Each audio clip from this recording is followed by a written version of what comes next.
turned once again to actually, today to actually deliver a different kind of manga, actually, an actual spin-off of a manga.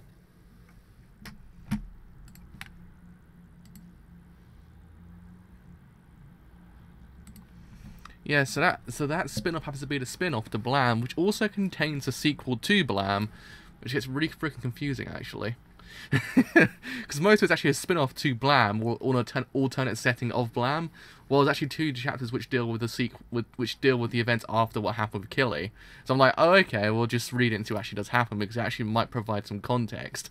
Possibly, maybe, possibly not, we don't know just yet. So yeah, I did finish Blam last Thursday, I believe I finished Blam. So about a week ago today, actually. So, it's kind of fitting, actually, I must say. I just realised, actually, I was like, oh yeah, I finished it last week today.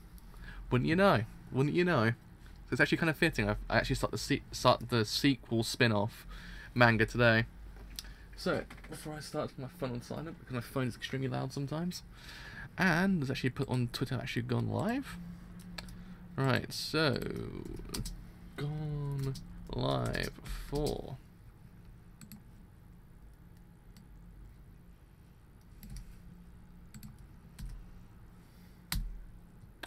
And there we go. And away we go. Yes. We are good to go. Right. I mean, I only read the blurbs on Mouths. I thought to myself, I'm going to see what the hell's up with this manga. I was like, wow, okay. I mean, we went from a disturbing, lonesome kind of adventure with Killy to like an academy setting, a very 2010 kind of thing. It'll be interesting to see what actually does very happen here. So anyway, let's actually begin. Number 1, Zebnoid. So the war against the flies that began hundreds of millions of years ago, with the birth of humanity, had migrated from its genesis on Earth to a distant planet where it approached its conclusion. System recheck. Full phase charge mobility systems unable to boot. Unable to display cruiser location. All wiped out, I suppose. Recheck. No response. Only need one needle fly approaching. Come to finish me off. Oh damn.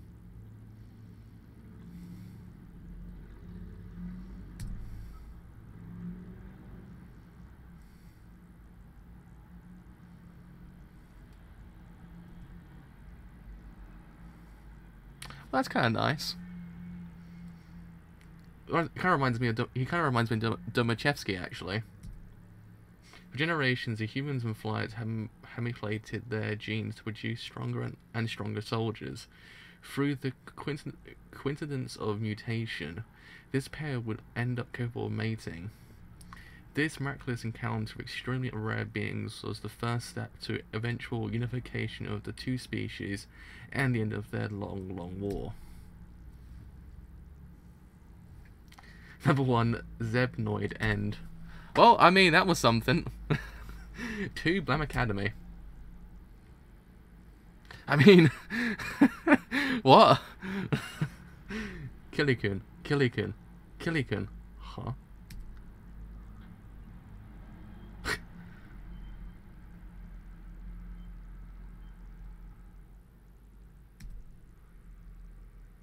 Well, the madman actually turned Blam into a freaking, like, into a school setting.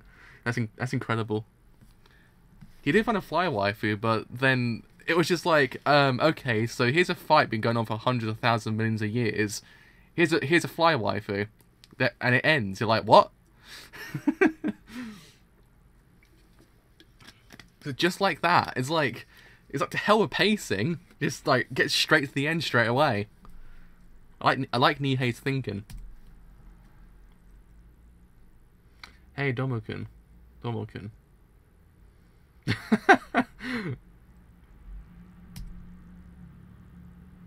Good luck in PE today.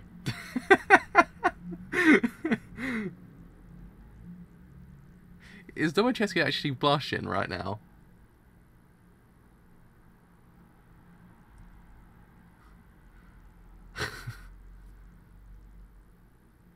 Mensev's actually a teacher as well.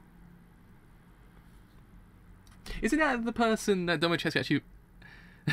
Isn't that the person Domachesky actually falls in love with that you actually can't kill in Blam? I find it hard to remember her name because she has a 2-letter name.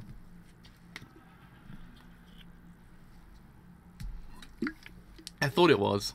Yeah, P-Cell, that's it. So it's P-Cell. I was trying to remember. I knew it was something. It was like a 2-letter name. Mensev Sensei.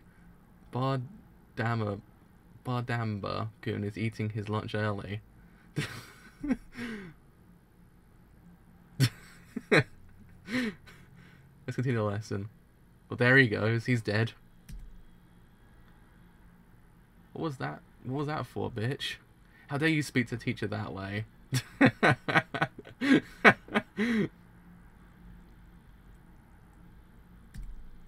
They've actually just recreated the whole entire like fight between Seiyu when he actually kind of almost dies. Oh, no way.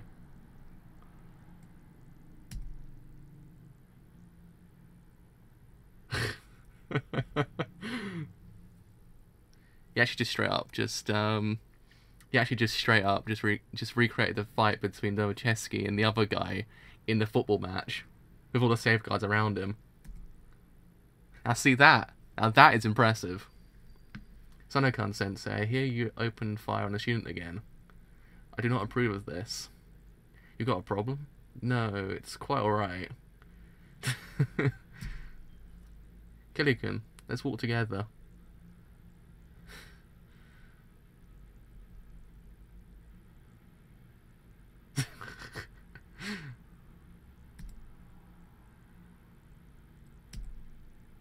Blame Academy end. Blame Academy field trip to Nara. That is pretty cool. That is pretty cool, actually. That's pretty cool. It says Kilikun. It says that in the age this temple was built, people really did jump off the platform to get to the ground below. It's amazing, and hardly any of them died. The ancients must have had very steady bodies.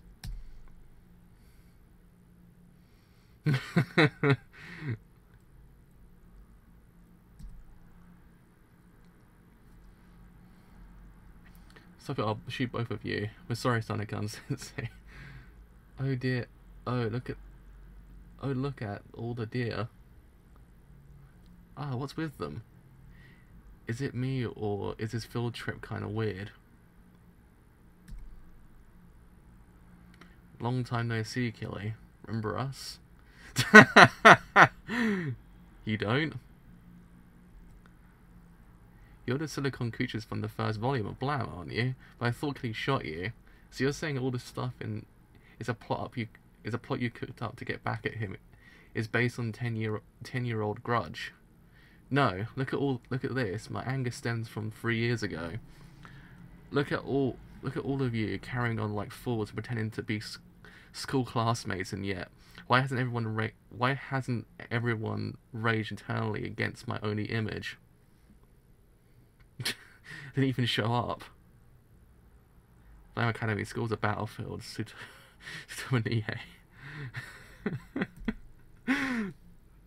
I mean, this is actually incredible so far. Damn you! What's with your name, Sibo? You really want to hog the spotlight so bad, you amateur? Take this. Whoa, ho! Indeed, your weapon did nothing.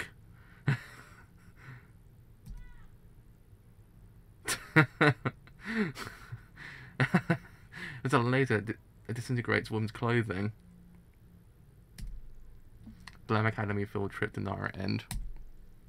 4. Blame Academy is beneath the Sakura Tower. Whoa, that's some wind. Eep. We finally snuck in. Yeah. It's the matter conversion tower, and we just have to run it with the structural attribute modification board inserted, and then this academy will be utterly destroyed. Well, it looks like I ain't getting my channel back anytime soon, am I? Who expected plot in Blam? I didn't. I was like, plot in Blam. What is happening here? What is happening? Ah, here it is. It's a shame that the school will be gone, but it's our only choice. Farewell, dear Academy activation switch on. I'm holding the structural activity mod. What board did you put in there? Modification display, critically unstable, do not use. Structural attribute modification. Modification display, critically unstable, do not use. What? Now, what? How come I'm wearing glasses all of a sudden? I can't see a thing. What's with your face? What's with those? As a matter of fact, we might be able to slip into the school like this. Kinnikuin, morning. Hi, Sibo, hi. What's with these fools? None of them have realised how they've all changed. I don't know about this. I think I'm going to the nurse's office after all, Domo. Sonokon Sensei, Iko's got a stomachache. Can I take him to the nurse? Shut up, I can only go on my own. Well, you just needed to take a crap? Shut up, just get out of here. Get out, I said. What's your problem? Gotta piss? Leave!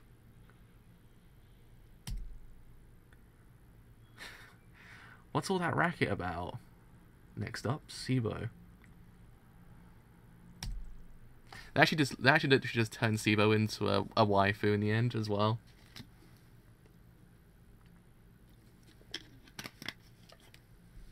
So Pickle Sensei, I think I recognise this from the class field trip. What are you doing sneaking this back to the school? You boys are supposed to be in class. Get out of here. You're right. It's the female clothing disintegration device. I thought it was busted. Give that back. No way, Sensei. You made this. It's mine now.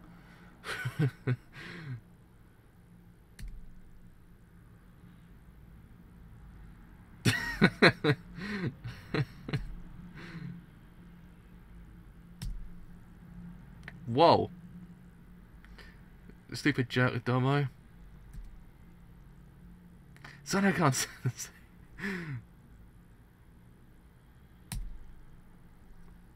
Stop right there.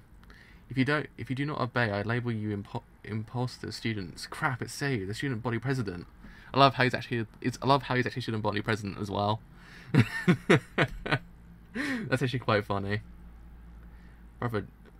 Brother Genitarius, I think we should just stop. Yes, Mitagine. Blame Academy 4 beneath Sakura Tower end. It pretty much is really confusing. It's just an alternate setting to Blam when everyone's just kind of going about their days as school kids, and not trapped in some kind of really crazy world that literally has no people talking to each other, and also is very, very lonely. So 5 package arrived for my brother, but he left the family 40 years ago. I was never heard of since. I decided to visit the hospital of the sender. It was on the very bottom floor of this distant sector. The nurse only let me see my brother's records after I gave her my handcrafted 4-piece pencil sharpener. I'm glad that I'm so good with my hands. He worked at a food development agency, pipping food paste to the entire sector. What a splendid system. Excuse me, I'm looking for a man named... taking a tour.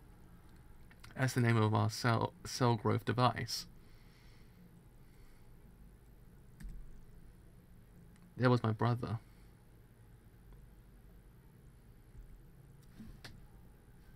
What? Huh? 5 and 6. Netsphere engineer. The city is made of an accumulation of countless floors separated by the megastructure. A millennium ago, the unseen martyr left the city and its guardians no longer show themselves. The knowledge of the city carved into the megastructure disappeared as well. That was very Junji Ito, actually. The more I think about it. That's like one of those. That's like one of those things of, oh look, it's spirals. Everyone's going nuts because of spirals. Oh god, I'm a spiral as well. That's the end of the manga. I think that's how it ends. It always becomes spirals at the end. You're sitting there like, what? What? What? After the 14th victim showed up, Kijima-san, who was born with the gift of far sight, spotted an exterminator around the lowest level of the fungal areas. There are moving remains were spotted every now and then, but he said this one looked freshly made. When Hijikaze-san, the perfect was young, he lived in... When Hijikaze-san, the perfected, was young, he lived in the royal city. He was the only one in the colony with a communication implant. At the time, the perfect was receiving life extension treatment, which meant he kept growing. According to law, such an object must be handed over to Central discovered. It is clear that this is beyond our capabilities. So on that day, he sent a message to the central government. This is the most amount of talking I've ever seen in Blame in my life. Actually, when I think about it, when you actually kind of look at it, it actually has the most talking Blams I've ever had. Up ahead, we found the place where we were searching for a new source of water. That's where the exterminators came from. Your help is appreciated. We will continue from here.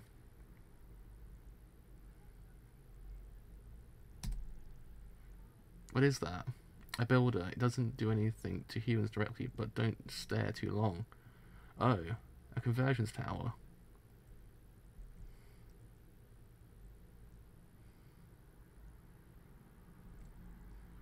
It's charging. The conversion tower is alive. This is a major discovery. Should we suppose that the exterminator who attacked the colony came from this tower? That's my guess. We can't go back to the royal city without proof. Denko, make the tower produce an exterminator. I want to take it alive. What? It's alright, said Denko. We shall strike down whatever infernal terror Hades sends our way. Produce an exterminator. I've never seen an active conversion tower. The blue light is blinking. It turned red. Uh-oh. What? Exterminator.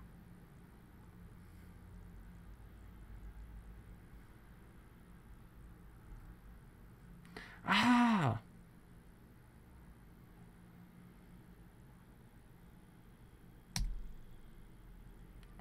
The tower's acting.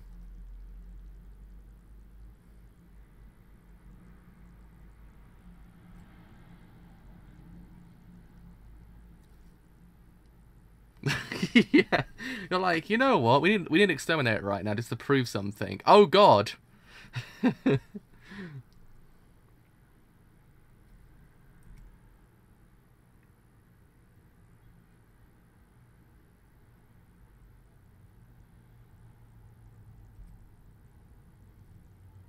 Come quick.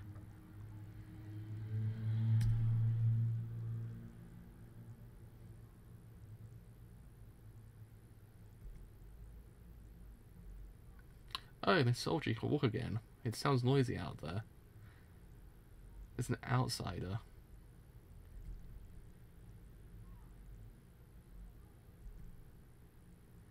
Well, who are you? I received the message that exterminators were seen here. It's a conversion tower across the abyss. That's where they're coming from. The tower reacts to humans by creating exterminators. Do not approach it. I'm going to dismantle the tower now. Make sure that no one leaves this place for a while. Wait! Dismantle it? Who are you? Dismantler. Well, there you go. Well, there you go. This entire floor is a domain of the central government. You are forbidden to act without authorization. Central government? There's a central government on this floor? Well, you do have rather fancy gear. If you're plotting to use that tower, think again. I've seen countless floors that got wiped out from tampering with the relics of the city. Treasure the civilization you developed. Don't mess with remnants of the sphere, the net sphere. Who do you think you are? You there, stop where you are.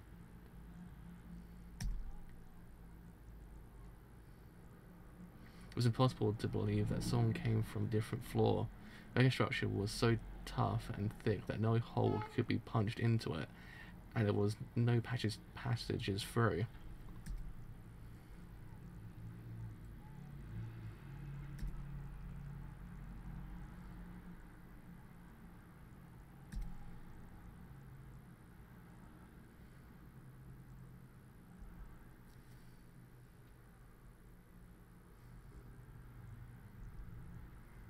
That's far enough. The conversion tower has spotted you. Silence. Ah! Well, there you go. Well, there you go. My armor won't move. What did you do? Put this on. If you're lucky, you might just survive. Huh? Don't move from that spot. Don't bother talking.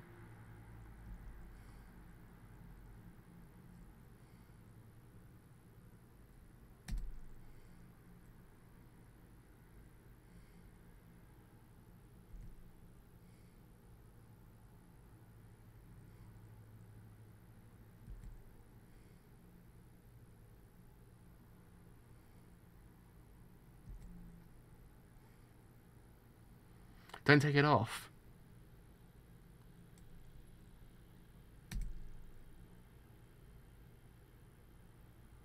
Isn't that very similar to the thing they see in the world where the corrupted minds live in the original Blam series? There's a very big safeguard, but it kind of looks like the one you see in the corrupted world. Gree.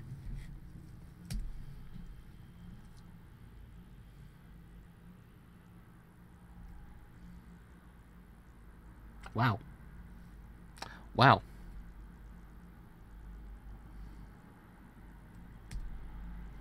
I didn't know what happened in that foreboding place, but with the tower dismantled, the exterminators no longer appeared.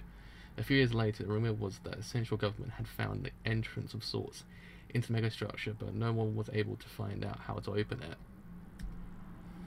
Let's engineer end. I mean, yeah.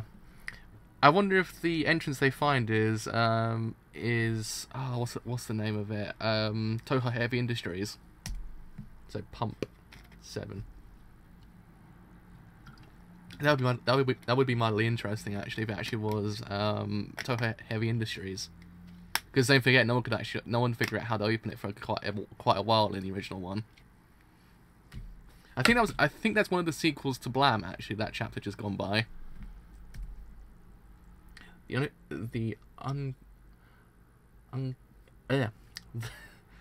Unceasing, there we go. The unceasing red sky is caused by a transparent film in the atmosphere. The film is made from floating trees with red sap. This world's ecosystem is maintained by just 37 species of plant, with the only surviving animals being 40 types of insects, and humanity, the last mammal on the planet on the verge of extinction. In this area, human women give birth to between 100 to 150 children, each about 5 millimeters in size without realizing it. After birth, the babies eat the mother's waste to grow. Females make up only 10% of the blood, but they grow much faster and eat the males for substance. By this stage, the males separate into 2 or 3 groups. They act separately from the females. The main source of food is the moss that grows on the exposed roots of certain plants, but is not plentiful. Tell me about it. Many groups die without ever finding a source of food. Over the 2 months, it has survived. This group, over the 2 months, it has survived. This group has lost over half its numbers to starvation, disease, and accidents. They have no way of knowing that their shelter from the storm was left behind by distant ancestors. They encounter a gift from the sky. It is a larva of the caddisfly that live at the tops of the floating trees. But they are not the only ones to detect the sudden presence of food. It is a miracle that any of them survived the attack of the tin roaches. Only two of this group have survived an entire year to adulthood. They have just caught the scent of a female in the far distance. One fell, one fell while climbing her leg and was crushed, but the other succeeded in hanging on and successively fused with the female. Other males had done so already, but that couldn't be helped. With his veins fused and nutrients acquired, his reproductive cells grew explosively. Within 3 minutes, he had grown a scrotum, and his unneeded brain and organs were dissolved away. Now, nothing more than a hanging scrotum, the man could no longer think or feel, but he was very, very fortunate. What? 7th end. What?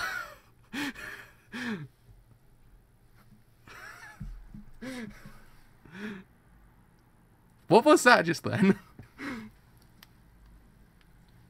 Was Nihei off his mind at this point? Like, did Nihei just go off the deep end completely? 8. Blam 8th generation Peace Cells Mega Structure Escape Chronicle. I mean, I'm still trying to get over that last chapter. Massive and ancient hollow torn into mega structure, once said to be the passages of the legendary Calamity Kili. I have been on the journey in search of this place, which has been left untouched through some whim of the builders. I mean, he would have to at this point. You'd have to get on that. You would have to get on that Ito stuff to actually make that. Jesus Christ.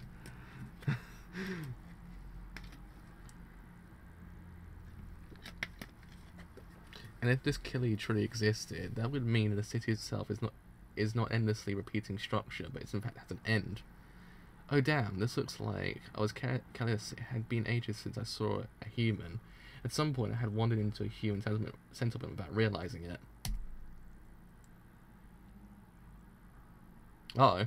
It's a very long journey. My billion-second long juvalescence period back home felt like merely the blink of an eye in comparison.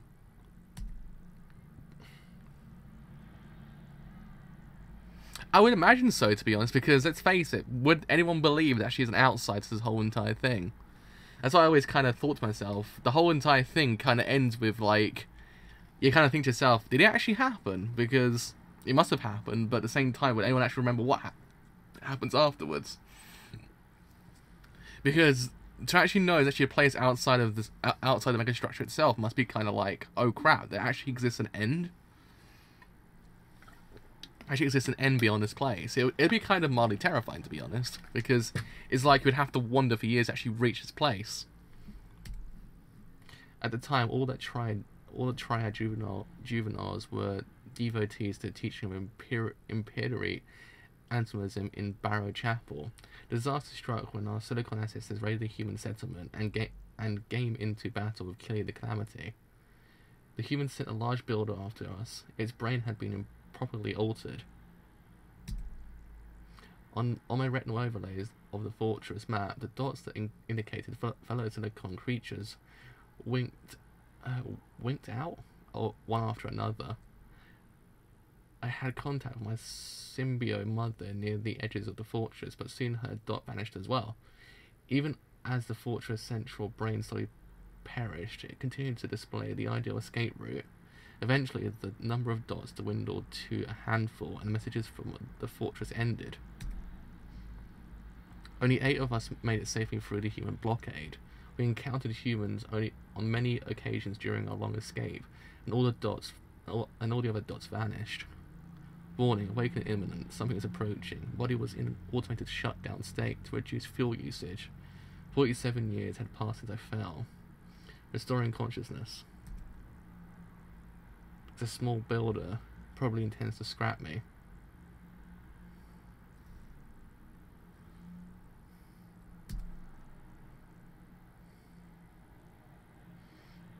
It's very H.R. Geiger, actually, to be honest, when I think about it.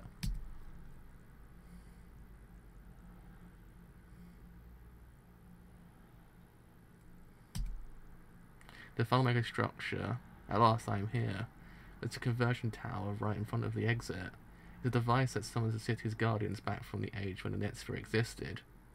So it's still intact. Quoth the Book of the Ruined Floors, do not interfere with the relics of the Netsphere.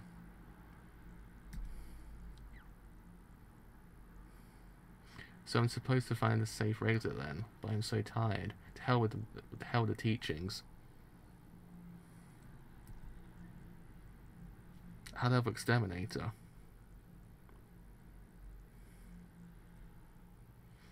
A human?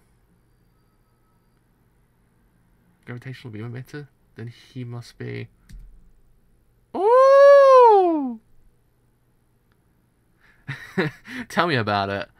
Like the time skips in the manga, like, you don't even notice them. They just happen, and then at one point someone might say, yo, it's been like 40 years since I last seen you. Like, wait, what? When did that happen?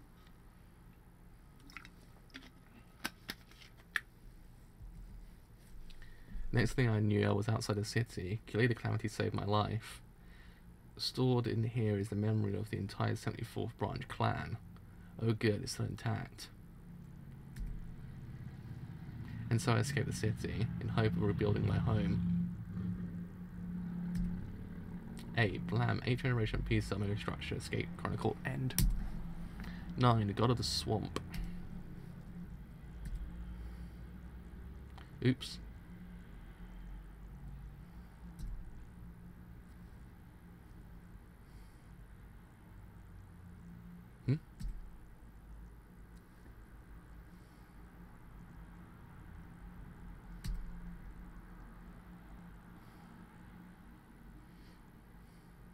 Which of these axes did you...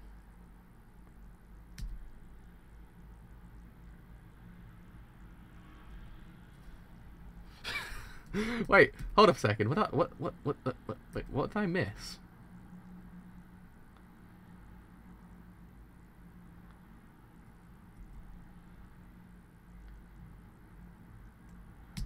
I don't even know what I missed.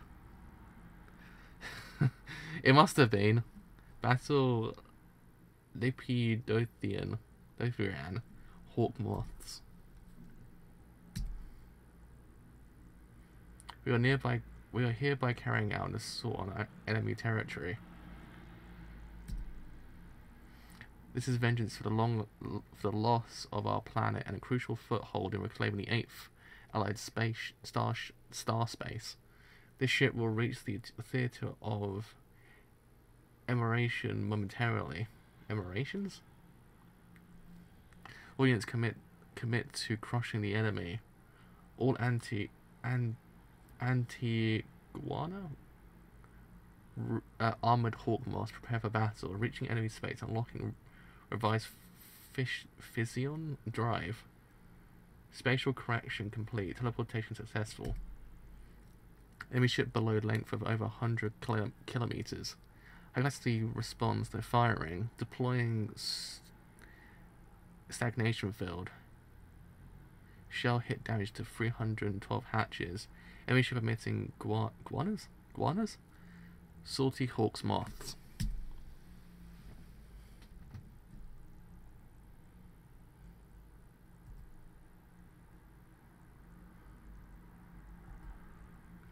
Crimson Hawk Moss platoon has infiltrated the enemy ship. Careful of the ice walls, they'll rewrite you. Power output dropping, releasing stagnation film in 30 seconds. Abort operation, withdrawing to higher space. All crafts return to ship. Where are you going, Unit 4? Retreat. Crimson platoon's not getting their signal. I'll call them back. Unit 4.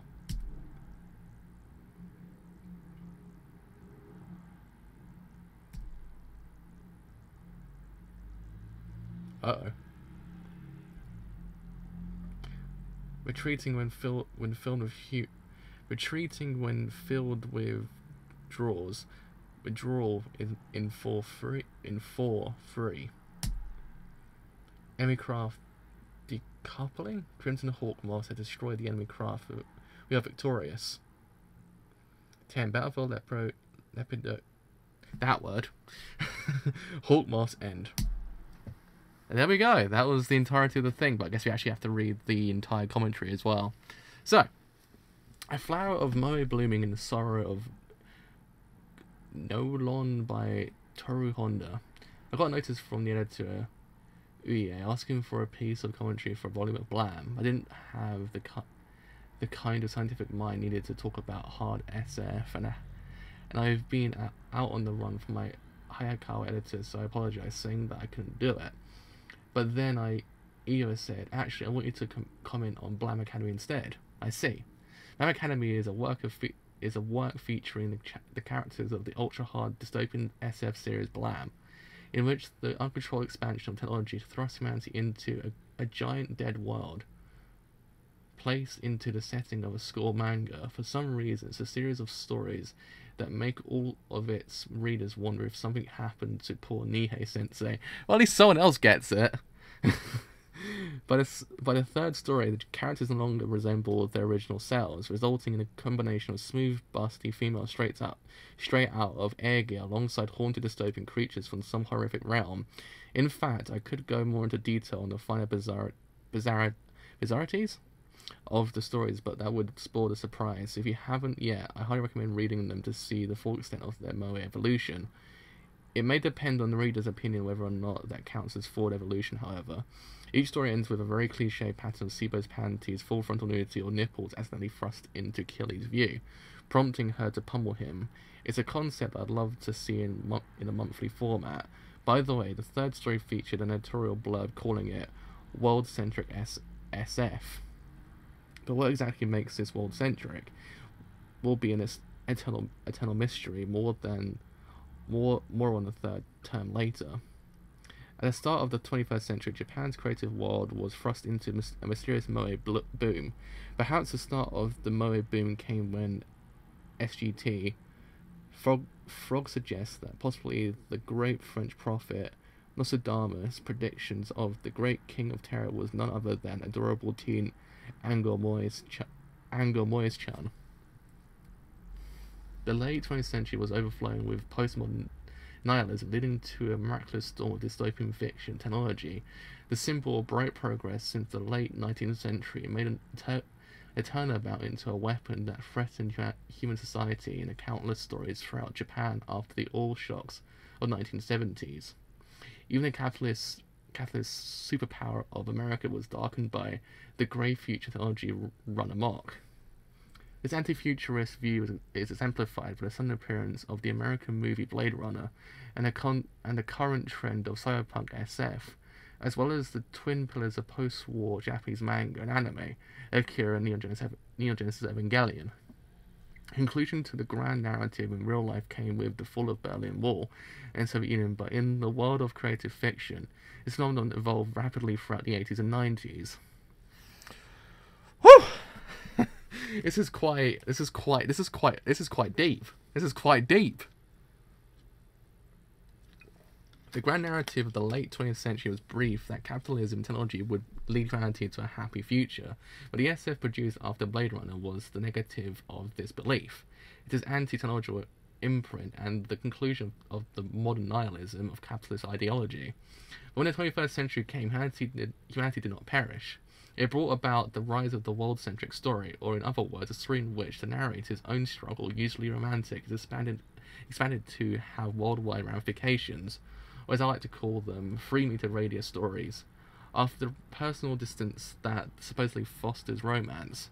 If the philosophy of these stories was summed up in one statement, it would be, I don't need an Evangelion, I don't care about humanity, I just want to hit it off with chicks. Well, there you go. These world-centric stories still retain the trappings of SF elements and literary cynicism as an excuse, but eventually those external impurities were eliminated, leaving only the purified blind hype of moe and the idealization of the character. In the cycle of production and consumption of stories, this movement was akin to the author, editor, and reader, each simultaneously abandoning their self-awareness at once. It was the arrival of the moe boom. Amid this avalanche phenomenon, many of the great dystopian artists of the 18s and 90s began to attempt their own moe works in the early 21st century as an act of mass suicide that would make lemmings proud. Hideyuki Furuhashi, a hard SF light novelist who plumbed the depths of dystopian literature since his debut, Black Rod, and did much for the rise of the Dengeki Bunka publishing line, unveiled a heartwarming family comedy Tatsumori's dinner table in 2000. It was a questionable attempt at moe, given that the main heroine was made of metal and galactic warfare promptly erupted. But Furuhashi continued to experiment with moe alongside his darker work until 2006.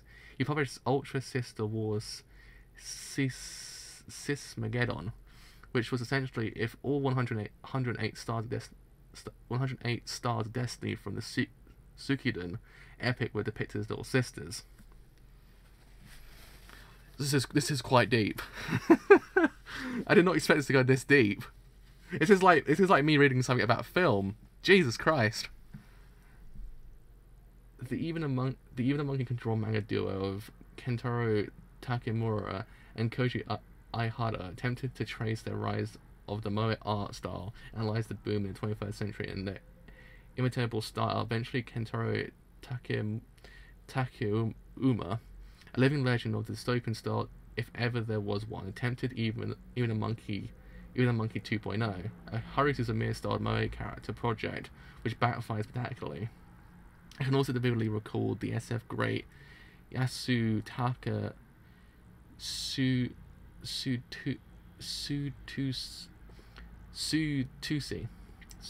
Tusui, carelessly attempting a light novel with a magazine full of illustrations from Haruhi's Noisy Ito. Ever since SF magazine did a feature on world-centric stories, the literary world and its long downturn were put on a collision course with moe. Even Koku Bungaku, the most hardline of literary magazines, put together a moe special issue, all of which is to say that the extraordinary moe boom is something like a Japanese self-defense mechanism in response to the nihilism of unknown 21st century following the loss of the great narrative. Therefore, all the markets for our storytelling must be painted over the colours of moe, for we have lost all the stories we are meant to tell. Well, now that's all I've written, a bunch of stuffy postmodern nonsense that amounts to analysis and has nothing to do with the creation of background of Black Academy. I consider my work here done. If any problems with exists, it surely lies in the poor judgment of the editor, Iwe, whose only mission is to continue demanding poor Tsutomu Nihei to take Sibo's clothes off and draw Sibo's nipples again. Whew! Afternoon is primarily known for the feel-good vibes of Oh My Goddess. As a response to the greatness of Dandy, the rest of the magazine has turned into a dystopian fortress, a veritable Knolon, vault city of mourning. As a matter of fact, I would love to see an anthology of all the afternoon manga done in the moe style, not just Blam. I want to read Moe Love Yarn, where Love Yarn has eyeballs that take up half of her face, and idolized Kazufusa drawn like the protagonist of an Aero game, flirting it up in a school setting. How about a crayfish president, where all the teen girls from a harem clamoring for crayfish attention? Given that the author is a fan of the key game developer, it's easy to envision a Blade of the Immortal Academy. I'd love to see Mozuya-san go even further down the road of moe cliché, voiced by Rei Kugiyama. Personally, I find Mysterious Girlfriend X to be the greatest moe manga there is. So just picture Mikoto in our imaginary moe afternoon special issue, wearing cat ears and cat tail, enormous eyes welling with tears as she battles a mystery UFO with her scissors, proclaiming they're not panties, so I'm not ashamed. But of course, the centerpiece of my magazine will be yes, Toshi Karasuya tons really is moe. Whew! Postscript: boom and bust cycles tend to last 10 years perhaps. When the dystopian morning story comes back into vogue, the Blam series will make its triumphal return. I mean, when you think about it, he was actually kind of right. I mean, the moe thing still kind of exists. It's not as if it's gone. It's still there. But Blam sort of came back into fashion just recently again. So it's one of those things that it was kind of right. That's actually kind of scary, actually. He's actually kind of right. But yeah, Christ, that's a way to end Blam. like a whole entire deconstruction of the moe genre at the end. I mean, yeah, KyoAni still kind of has the Moe kind of thing going alive. I don't know how other studios kind of still keep that thing alive. Well, you got KyoAni who kind of sort of do it, but they kind of calmed down ever since like 2010, possibly. I think once their kind of more realistic stuff, realistic in the sense like Violet Evergarden start coming out, it's sort of diminished the Moe kind of thing to it, but it's still there. I don't know how other studios keep it alive. There's loads of them. That's the thing. The Moe is still kind of there, but it's not like kind of prevalent. I mean, nowadays it's Isekai. I mean, Isekai still has the kind of Moe thing inside it, but it's kind of its own thing at this point. Because Isekai kind of took over the Moe genre. Because Isekai kind of is the Moe genre of the 2010s. Now, is there anything else that's come out recently that's actually kind of boomed in popularity, like a sense of a genre? Because it was the Moe, it was light novels, and it was Isekai. I can't remember anything else after that point that actually came out that kind of took off really, really like hard and actually sort of never actually left. I guess the whole the kind of the dark magical girl genre kind of was another thing that actually kind of happened.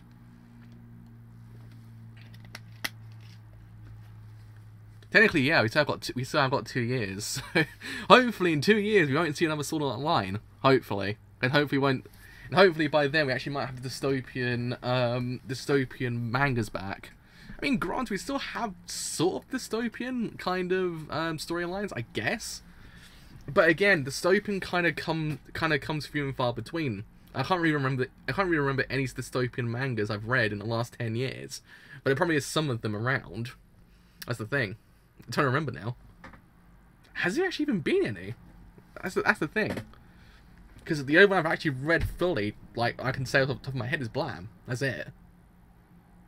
Prozaland, I guess, kind of counts. Maybe, yeah. I think it probably does. Yeah, I think that's probably the most current dystopian fiction that actually Japan's done. I guess. Yeah. Yeah. I think that's it. Unless you kind of count like, there was that Ibitsu no Orgrim that Shonen Jump had for a little while. That was kind of dystopian in the way. I mean, if you kind of count horror mangas to be kind of dystopian as well, that kind of might have High School of Dead. That kind of sort of counts dystopian. I don't know. It's kind of, dystopians are kind of a large term nowadays, because dystopian could just mean that the world's kind of ended and then a new threats arise, and since like zombies can be dystopian at this point. It's a word that kind of gets thrown around a lot. That's kind of one of those things. I mean, there's more dystopian films. I mean, heck, one comes out a year at this point, maybe even 2. That was one other one. Dr. Stone, you're right. Dr. Stone's dystopian. But there's more dystopian films out there than dystopian mangas and anime. I guess dystopia is kind of a more like, I would actually say dystopia is actually a very, very hard cliche in films. Like, dystopia is one of those really hard cliches in films nowadays when you think about it. Because when Mad Max came out, Fury Road, the whole entire boom of dystopia actually came back in the sense of film, in the filmic culture. Because before that point, it was kind of there, but it wasn't so popular. But now it's kind of like one a year comes out of like a dystopian film. There might be one that you might know about. There might be like 4 of them that just came out of nowhere. It happens nowadays. I guess, yeah. It's kind of different when you think about it, because it's not hard sci-fi like Blam was, but it's like dystopia. So I guess America kind of adopted it more, maybe. I guess because it's one of those things. I guess you would kind of count Blade Runner 2049 to be the most current dystopian like kind of fiction, because it kind of is. Attack on Titan. Well, technically, Attack on Titan would have been if the twist didn't happen. Claymore as well. Does Claymore count? Claymore counts as dystopian like storyline? That's what I'm trying to remember. Does it actually count as dystopian storyline at this point? I don't remember anything else. I think that's it. Because if it's films, I could probably name about 4 of them that I've seen like the last 10 years. Yeah, I think the same thing applies to Attack on Titan. Attack on Titan wasn't dystopian until the twist. Well, it was dystopian until the twist actually happens, and it kind of sort of turns into, oh, that kind of twist. I think it actually has the exact same twist as Claymore does. Like, it's one of those things that kind of happens. You're like, oh, all right. But yeah, I think dystopia is kind of just abandoned in Japanese media, which actually is kind of disappointing.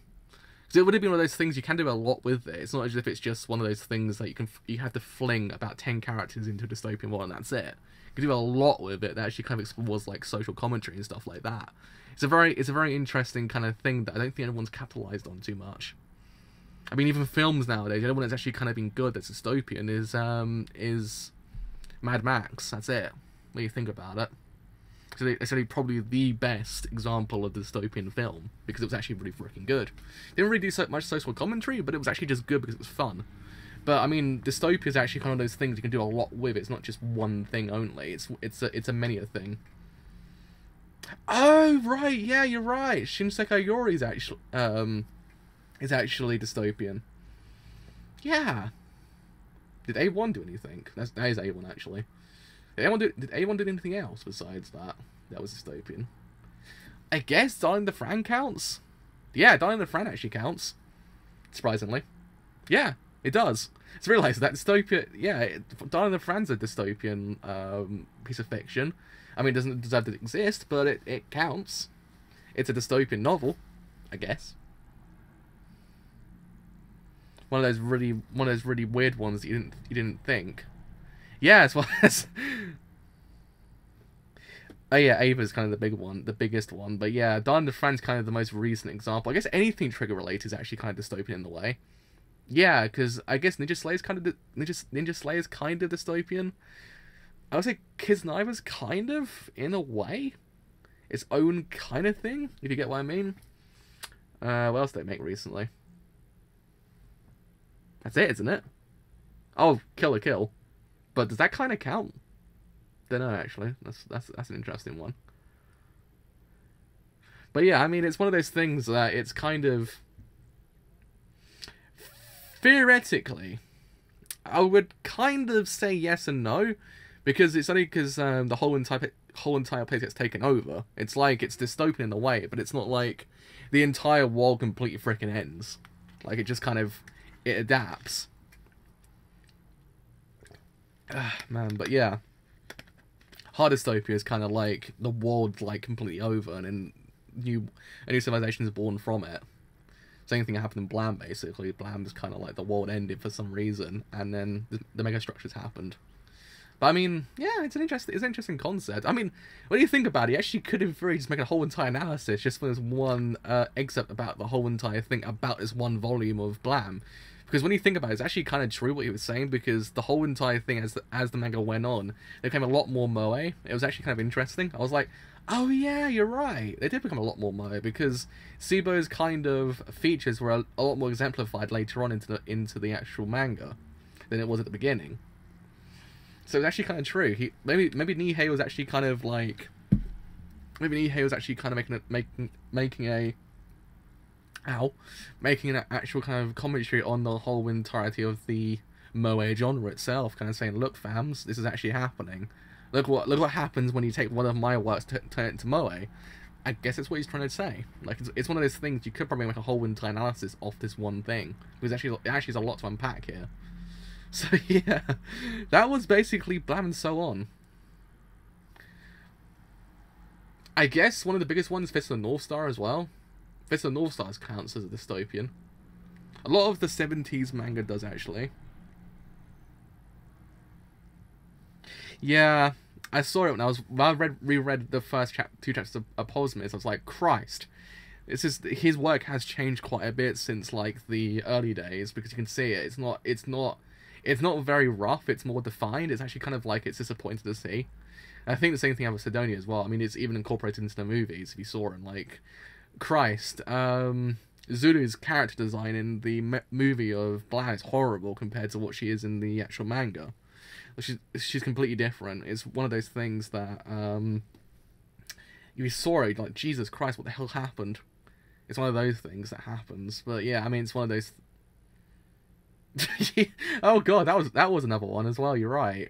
Yeah, that happened. That was one that happened. I completely forgot about it, 'cause it was so terrible.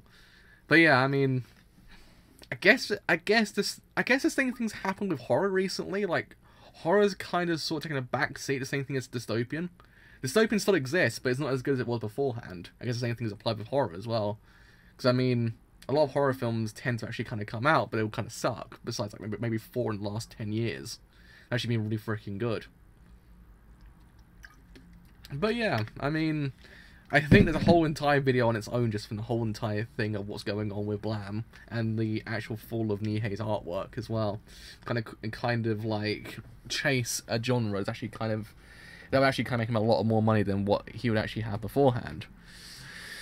Maybe one day I'll actually make a whole entire analysis on this whole entire thing, because actually it's quite interesting. This whole entire thing's very interesting. Because actually kind of it's very evident in the work that you actually kind of realise as time goes on that his work has kind of gone woo in art, and it actually has kind of rose in moe. So yeah, that is Blam and so on. I mean, it kind of answers some questions about what happened to Killy afterwards, I guess. I mean, Killy's still around, so there's that. He still exists.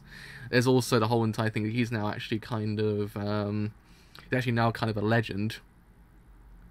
Yeah, I mean, he kind of has the moe things in there, while also kind of making the whole entire deconstruction, the whole entire thing at the exact same time.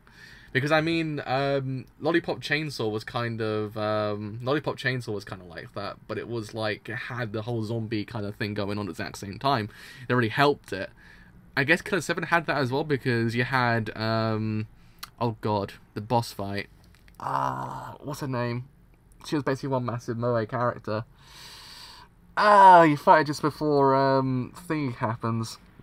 Oh man, what's her name? I can't remember her name now. It's really Ayami Blackburn, that's it. Yeah, you fight her just beforehand. She's basically a whole entire thing about it. So it's one of those things that you can in theory just make a whole entire video of how Suda 5-1 deconstructs the whole entire thing. Also that Nihei kind of adapts it and actually kind of rises above the whole entire thing, also kind of just like betraying his original art style.